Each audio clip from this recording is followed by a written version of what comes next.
Dengan perahu karet, proses evakuasi jenazah dilakukan petugas BPBD Kabupaten Maros. Evakuasi menggunakan perahu karet dilakukan karena akses jalan tidak dapat dilalui ambulans. Selain jarak 3 km ke rumah duka, arus air yang menggenangi jalan penghubung antar kecamatan membuat petugas harus ekstra hati-hati.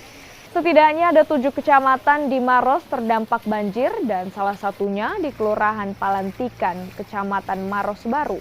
Selain merendam jalan penghubung antar kecamatan, banjir juga merendam permukiman dan persawahan.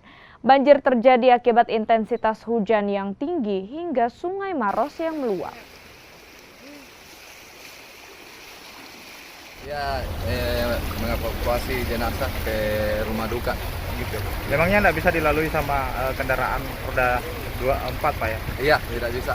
Makanya terpaksa gunakan ini Pak. Iya. Itu dievakuasi sejauh mana sih Pak? 3 kiloan Pak. 3 kiloan Pak. Iya.